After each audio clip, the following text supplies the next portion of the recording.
Hi everybody. Today we're going to add all of the factors that contribute to Gentile's taxonomy, or her system for classifying motor skills. In lecture on Thursday, I'll review the whole taxonomy and you could ask questions about the material. Last Thursday in lecture, we focused our attention on the motor pattern and we identified boundaries or biomechanics as the subdiscipline that provides for us a mechanism or a set of tools to measure the motor pattern.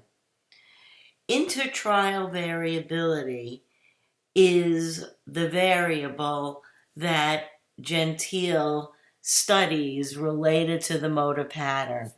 She suggested that intertrial variability in the motor pattern is caused by changes that are made in the environment from trial to trial. So in open skills, since the ball or the object, the relevant features in the environment are moving, we would expect there to be changes in the movement pattern from trial to trial. In closed skills, you might in fact have all of the same environmental characteristics from trial to trial.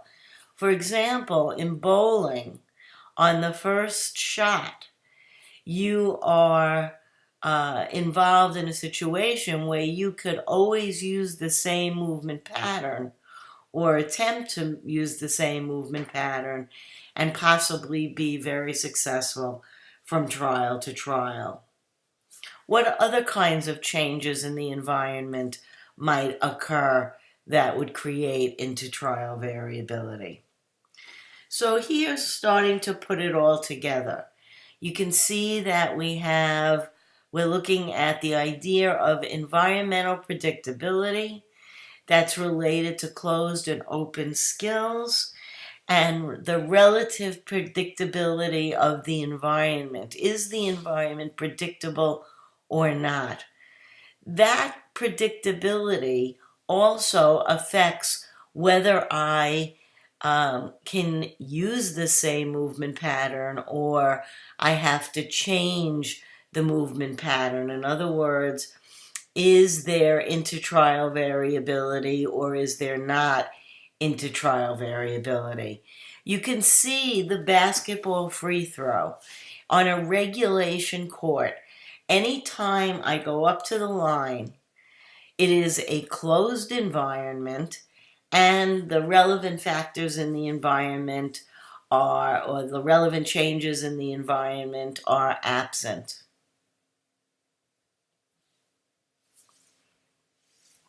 Whereas putting in golf, every time I go to putt, I might be on a different place or at a different place on the green, and therefore I would have intertrial variability present because I have to change the movement pattern each time I do that closed skill of putting. Some batting machines have no intertrial variability. In other words, the ball or the object is thrown exactly the same way or almost exactly the same way each time it comes out. But the answer to our question is, are the relevant factors in the environment stationary or moving? The relevant factors in the environment are moving. In this case, the ball was thrown. I have to meet the demands of that open task. Such batting machines are open skills, but in fact, they may not require intertrial variability. In the real world, there are no open skills that lack intertrial variability. An example of an open skill with intertrial variability would be a soccer goalie or a hockey goalie trying to catch the ball or the puck after the kick or the player hitting the puck. And so you can see that in the real world, in sport, we're going to try to change the conditions so that we could fake out our opponents. Intertrial variability can be caused by changes in the environment or changes in the relevant position of the performer. So notice that in putting in golf, it's not that necessarily that the changes in the environment are made, but rather that I, as the performer, are either closer or further away from the hole. I have to change the performance characteristics of putting in golf. Here's two videos that come from our last slide set. I want you to go out and please observe the original Fosbury doing the Fosbury flop, and also the original Scott Huffman, who is a pole vaulter and also a world record holder. Please go out and observe those videos for our class on Thursday. So what? So I want you to notice that the movement pattern changes with changes in the environment and also changes in the orientation of the athlete. In other words, am I hitting backhand? Am I hitting forehand? Am I batting lefty? Am I batting righty? And now I want to add changes in the climate or the weather. So if I go back to my putting in golf on the green, if it's a very hot climate and the grass is wet, the ball is going to move more slowly than if the grass is dry and it is a drier environment.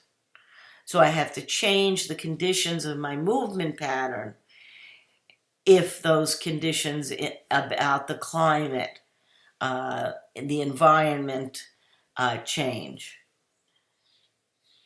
Some sports skills, for example, playing basketball when you shoot the foul shot, if you're on a regulation court and you have a regulation ball, there probably are very few changes in the environment from trial to trial. In target archery, if you're the same distance and you're using your own bow, there are probably very few changes from trial to trial. So what does this mean? I want you to think about this for class on Thursday. It has meaning for how we provide feedback to performers. We could provide feedback in the form of knowledge of performance. Knowledge of performance feedback is feedback about the movement form.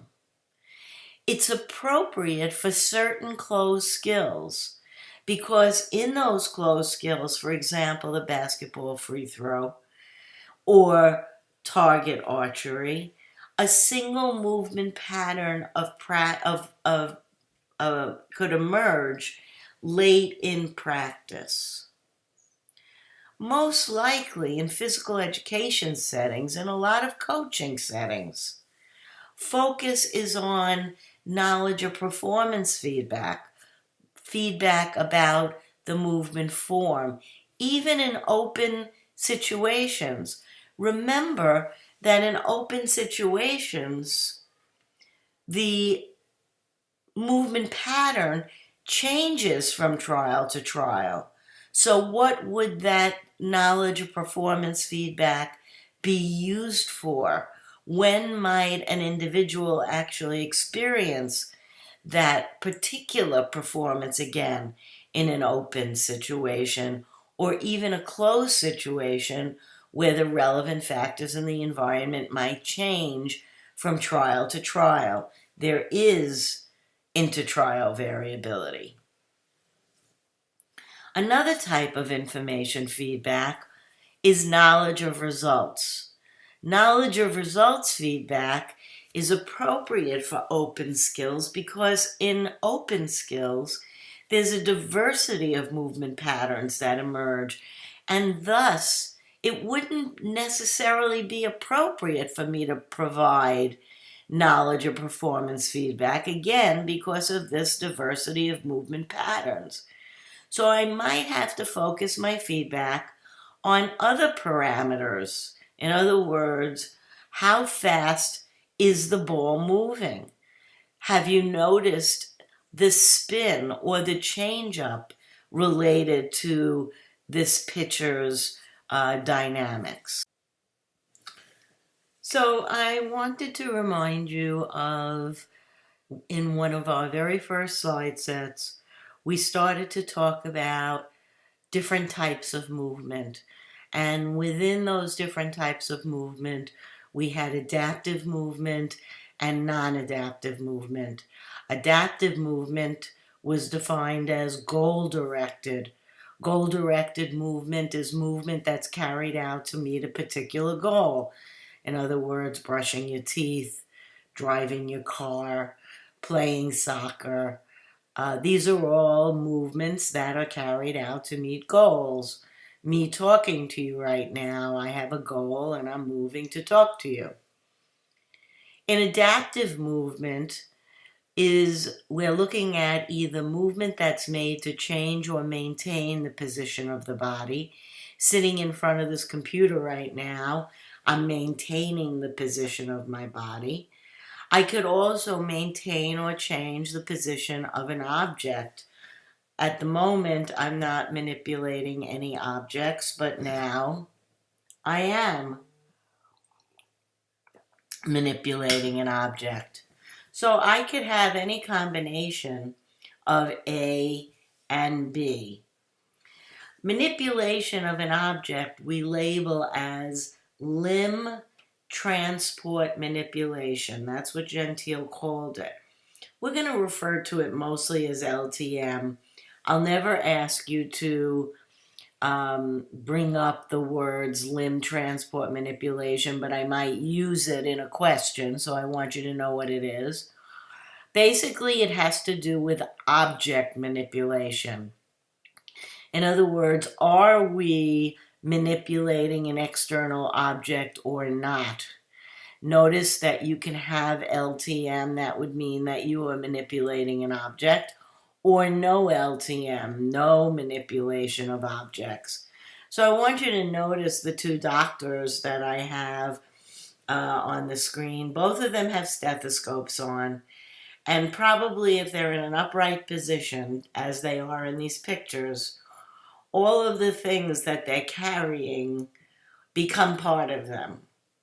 But when they lean over, particularly this doctor with how he has his stethoscope on, he might have to start to manipulate that object a little bit. And the same here, because it may fall off his shoulders, his tag might lean forward a little bit further than he wants it to.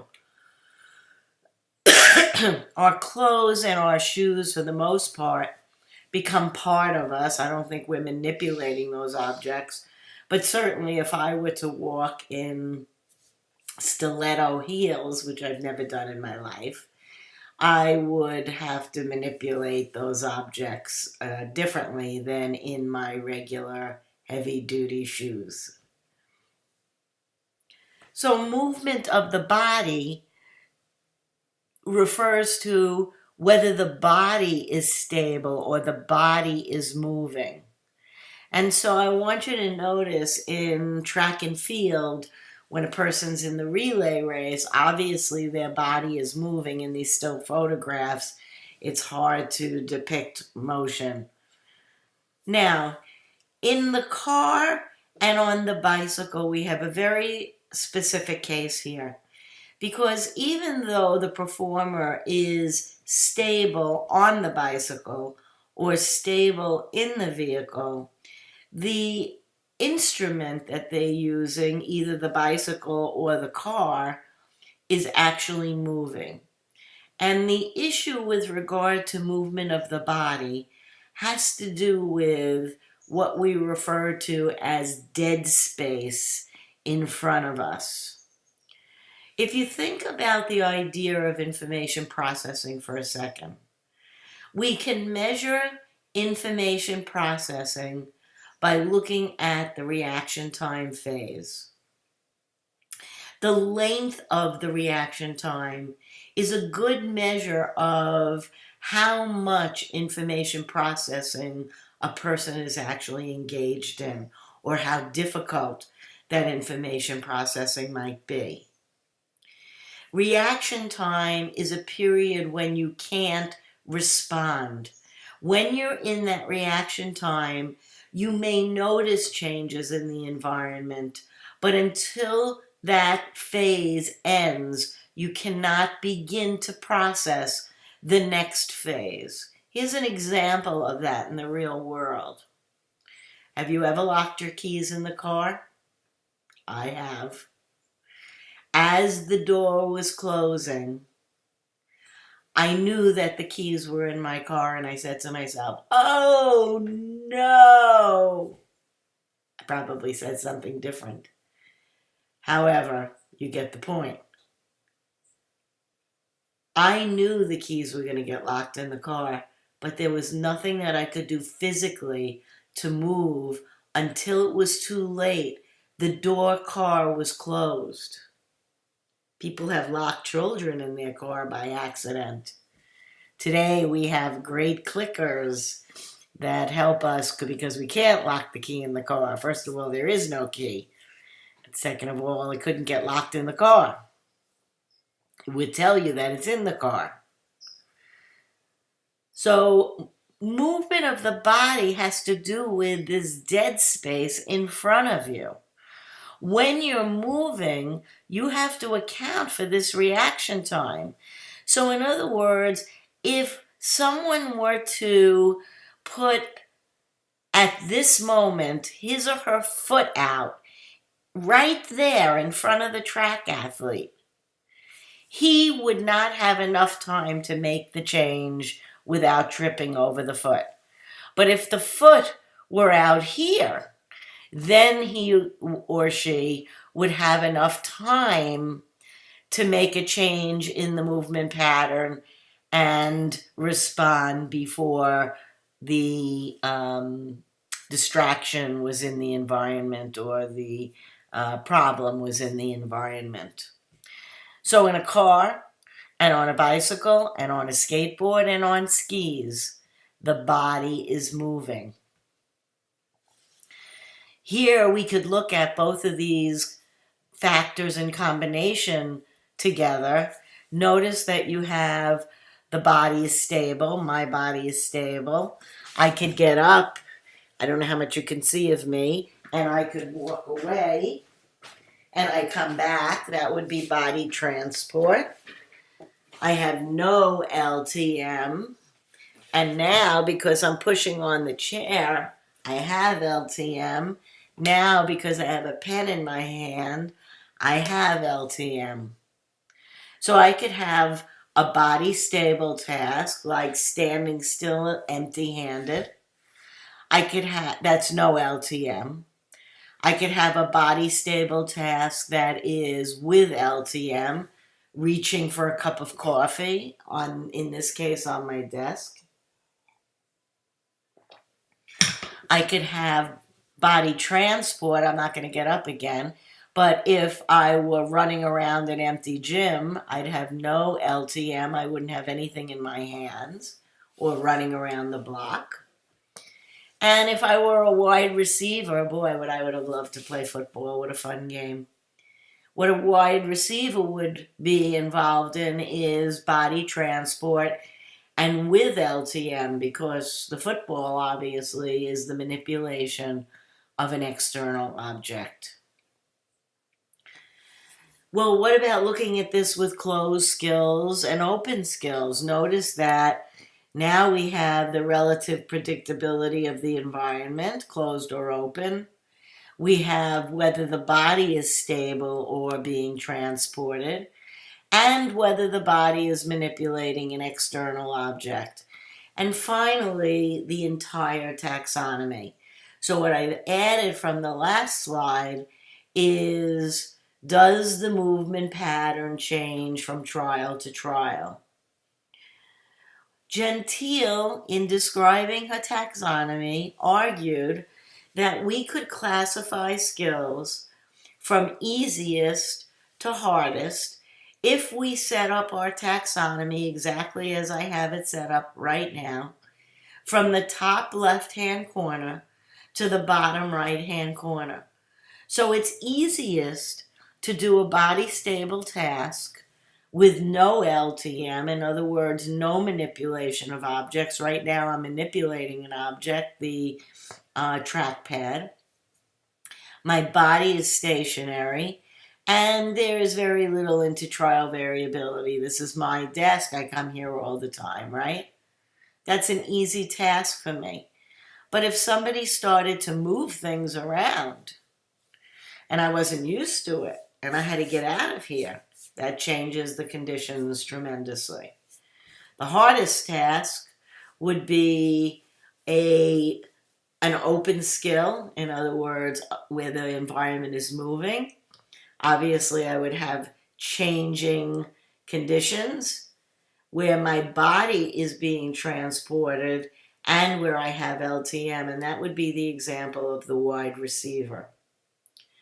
So we started with 2 questions. I think we've gone up to 2 questions. The third question would be, is the body stable or moving? And the fourth question would be, is the body manipulating an external object? So, by the way, this should be external object, not moving object. So what I wanted to show you is putting in golf. If I take each of these 4 questions, and I'm going to show you how to use the taxonomy by putting any task into the taxonomy by asking these 4 questions, placing it correctly into the taxonomy. The first question is, are the relevant factors in the environment stationary or moving? In putting in golf, the relevant factors in the environment are stationary. So I can immediately block out the bottom part of the table because I know it's a closed skill, it's not an open skill.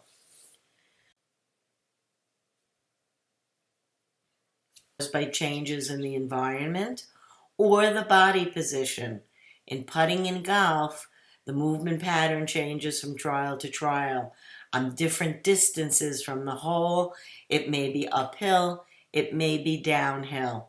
So the intertrial variability is present. Notice how I've blocked out these 4 boxes here. The next question is the body stable or moving? When you putt in golf, each trial, your body is stable. Notice how I've blocked out transport because I know that I'm dealing with stability. And finally, the last question is the body manipulating a moving object? Is the body manipulating an external object? Change that, please. Yes, the body is manipulating an external object in golf. You're manipulating the club and you're manipulating the ball. So there is LTM. So putting in golf is a closed skill with intertrial variability. The body is stable and there is LTM. Take a look at the video of the El Capitan ascent. I was lucky enough to go up to Yosemite and get a view of the climbers that day on El Capitan. It was really a cool experience. I want you to think about discrete skills. What is a discrete skill? A discrete skill is a skill that's defined as a skill with an identifiable beginning and ending. In kicking, I could begin the kick and I have an end to the kick. In throwing, I begin the throw here and I finish the throw with the follow through. And the same with striking. Whereas in a continuous skill, there is no real identifiable beginning or ending. Examples of continuous skills would be running or skipping, swimming. In other words, even in a race, the beginning and the end of the race is fairly arbitrary. And so a continuous skill would be one where you continue to cycle through the same motor pattern over and over again as in swimming. I continue to recycle through the same pattern over and over again. And finally, serial skills. Serial skills are defined as a series of discrete skills that are connected together. So in sports skills, we're almost always involved in serial skills. For example, I receive the volleyball, I bump it to the spiker, and the spiker sets it up for me, and I go ahead and hit it. Fielding a ground ball and throwing to first base is another example of a set of serial skills. I look forward to seeing you in lecture again on Thursday. Have a great day, everybody.